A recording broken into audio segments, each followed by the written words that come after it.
Hello दोस्तों, आज हम आपको पढ़ाने वाले हैं हरदेव बाहरी की पुस्तक से अनेक शब्दों यानी कि पदबंधों या वाक्यांशों के स्थान पर एक शब्द को।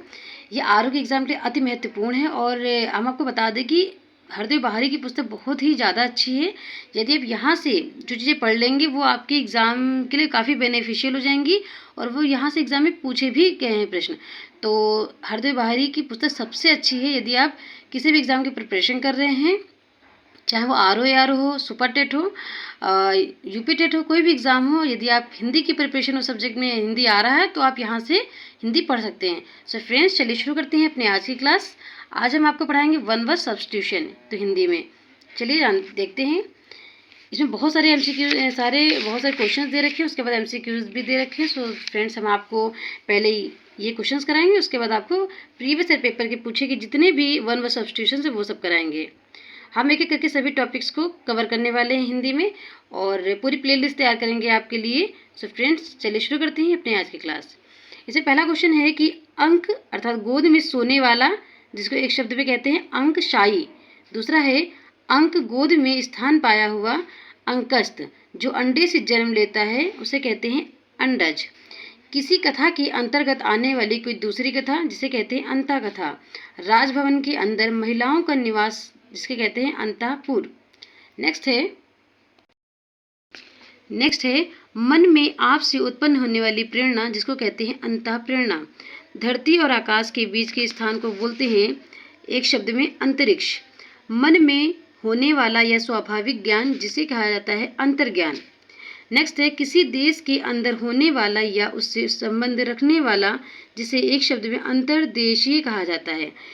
फिर है जो किसी वस्तु के अंदर दृढ़तापूर्वक वर्तमान या स्थित है उसे बोलते हैं अंतर्निविष्ट बोलते हैं। गुरु के समीप, जो कि मोस्ट इंपॉर्टेंट फ्रेंड्स, ये बहुत ही ज़्यादा एग्जाम में पूछा गया है। गुरु के समीप समीप रहने वाला छात्र जिसे बोलते हैं अंतेवासी। नेक्स्ट है जो अंतिम या शूद्र वर्ण में जन्मा हो उसे बोलते हैं अंतज, ये भी बहुत इंपॉर्टेंट है। किसी पद के अंतिम अक्षर से नया पद आरंभ करने का खेल जिसे बोलते हैं अंत्याक्षरी। यहाँ पे ये अंत्याक्षरी आप ध्यान से देख लीजिए क्योंकि यहाँ पे शुद्ध वर्तनी वाले क्वेश्चन में भी ये प्रश्न पूछा गया है कि अंत्याक्षरी कैसे लिखते हैं। शुद्ध अंत्याक्षरी इस तरीके से लिखा जाता है। नेक्स्ट है अपने अंश या हिस्से के रूप में कुछ देना या कार्य में योग देना जिसे बोलते हैं एक शब्द में अंशदान। नेक्स्ट है जिसमें कांटे या विघ्न बाधा ना हो जिसे बोलते हैं अकंटक। जो कहा ना जा सके उसे बोलते हैं अकथनीय। जो कहा ना गया हो जिसे बोलते हैं अकथित। ध्यान दीजिएगा, यहाँ पे लिखा जो कहा ना जा सके इसे बोलते हैं अकथनीय और जो कहा ना गया हो उसे बोलते हैं अकथित इसे बोलते हैं अकथित। फिर उसके बाद है जिसके पास कुछ भी ना हो अकिंचन, ये भी मोस्ट इंपॉर्टेंट है। जिसके पास कुछ भी ना हो उसे बोलते हैं अकिंचन। उसके बाद है जिसमें कुछ करने की क्षमता ना हो अक्षम्य। नेक्स्ट है जिसके खंड या टुकड़े ना किए गए हों जिसे बोलते हैं अखंडनीय और जिसके खंड या टुकड़े ना किया जा सके उसे बोलते हैं अखंडित। दोनों ध्यान से पढ़िएगा।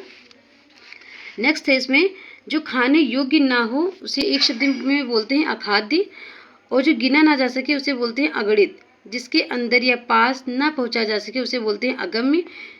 किसी आदरणीय स्वागत करने के लिए चलकर कुछ आगे पहुंचने से बोलते हैं आगवानी। जैसे शादी वगैरह होती है उसमें आगवानी करने के लिए सबसे आगे कुछ लोग आते हैं तो उसे बोलते हैं किसी आदरणीय का स्वागत करने के लिए चलकर कुछ आगे पहुंचने से बोलते हैं आगवानी करना। जिसकी गहराई या था का पता ना चल सके उसे बोलते हैं अगाध। कहते हैं हम आपको अगाध प्रेम करते हैं, कुछ ऐसे शब्द आपने पढ़े होंगे सुने होंगे। तो अगाध का मतलब होता है जिसकी गहराई या था का पता ना चल सके। जो गाए जाने योग्य ना हो उसे बोलते हैं अगेय। एक शब्द में क्या बोलते हैं फ्रेंड्स, उसे अगेय बोलते हैं। उसके बाद है जिसका ज्ञान इंद्रियों द्वारा ना हो अगोचर। दूर तक फैलने वाला अत्यधिक नाशक आग यानी अग्निकांड। जिसकी गिनती ना की जा सके उसे बोलते हैं अग्रगण्य। जिसका जन्म पहले हुआ हो उसे बोलते हैं एक शब्द में अग्रज। नेक्स्ट है जो किसी देय या पारिश्रमिक मध्य पहले से दे दिया जाए उसे बोलते हैं अग्रिम।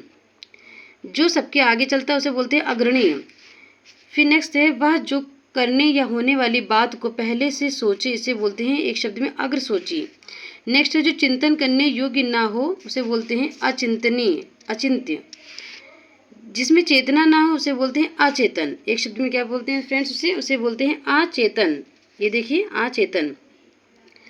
जिसका कभी जन्म ना हो उसे अजन्मा बोलते हैं। जिसका कोई शत्रु ना पैदा हुआ हो उसे बोलते हैं अजात शत्रु। जिसे जीता ना जा सके फ्रेंड्स, देखिए जिसको जीता ना जा सके उसे एक शब्द में बोलते हैं अजेय। जो कुछ ना जानता उसे बोलते हैं अज्ञ। नेक्स्ट है इसमें, ये देखिए फ्रेंड्स, जो ना जाना गया हो उसे बोलते हैं अज्ञात। जिसके आने की तिथि ज्ञात ना हो अर्थात अतिथि। वर्षा की अधिकता यानी अतिवृष्टि, ये भी एग्जाम में बहुत बार पूछा गया है कि जो वर्षा की अधिकता होता है उसे बोलते हैं अतिवृष्टि। कोई बात बढ़ा चढ़ाकर जब कही जाती है तो उसे बोलते हैं अतिशयोक्ति। जिसका अनुभव इंद्रियों द्वारा ना हो सके उसे बोलते हैं अतीन्द्रिय। जिसकी तुलना ना की जा सके अतुलनीय। जिसकी था का पता ना चल सके उसे बोलते अतः। जो दंड पाने योग्य ना हो उसे बोलते अदंडनीय। जो दूर की बात सोच ना सके उसे बोलते हैं अदूरदर्शी। फ्रेंड्स, आई होप आपको समझ में आ रहा होगा। यदि आप हमारे चैनल पर नए हैं तो दोस्तों हमारे चैनल को सब्सक्राइब जरूर कर लीजिएगा और हमें सपोर्ट करिए ताकि हम और भी ज़्यादा अच्छी सी वीडियो आपके लिए लेकर आते रहें। और चलिए आगे नेक्स्ट देख लेते हैं। जो दंड पाने योग्य ना हो उसे बोलते हैं अदंडनीय। जो दूर की बात सोच ना सके उसे बोलते हैं अदूरदर्शी। जो दिखाई ना देता है उसे बोलते हैं अदृश्य। जो दिए जाने योग्य ना हो उसे बोलते हैं अदेय। जिसके समान कोई दूसरा ना हो उसे बोलते हैं अद्वितीय। अधिकार में लाया गया या किया गया ये जिसे अधिकार दिया गया है उसे बोलते हैं अधिकृत। सो फ्रेंड्स, आज के लिए इतना ही। मिलते हैं नेक्स्ट वीडियो में। जुड़े रहिए तब तक हमारे चैनल शिक्षा की मसाल के साथ और हमारे चैनल को लाइक शेयर सब्सक्राइब जरूर कर दीजिएगा। Thank you so much. जय हिंद, जय भारत।